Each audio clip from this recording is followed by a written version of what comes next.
Hey everyone, it's the holiday season and it is a great time to make some drinks with coffee.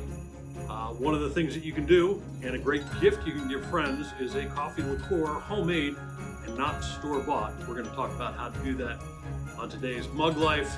I didn't choose the Mug Life chose me.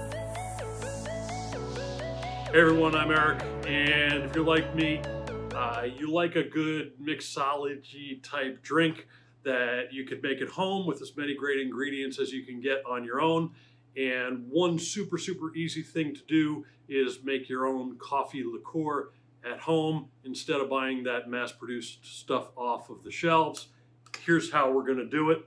We have our Black Ice Brew cold brew coffee. I'm going to start off with 100 milliliters or 150 milliliters of this.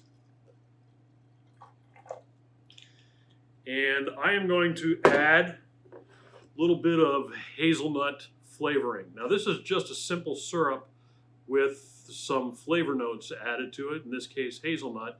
You can use vanilla, you can use salted caramel, you can use a whole lot of different things in here, whatever you enjoy. If you want to get it off the shelf, or if you want to make your own simple syrup and add some flavoring to it, that would be a great way to go too. I'm adding 100 milliliters of this to my mix. And then the boozy part, this is Everclear, 190 proof. Don't drink it straight. I'm going to add 100 milliliters of that. Give that a quick stir.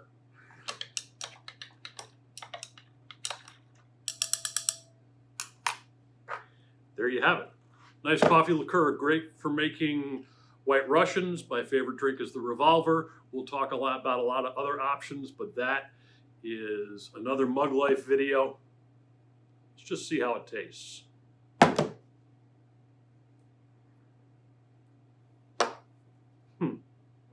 Yeah, super simple. Whole lot cheaper than the other alternatives that are out there. Got a little bit of that hazelnut in there. Good coffee flavor. Take that, put it in a fancy bottle with a nice label on it. Give it to your friends as a holiday gift. That's how you make your own coffee liqueur at home. Thanks everyone. I'm Eric. Keep serving coffee and coffee drinks that everyone loves.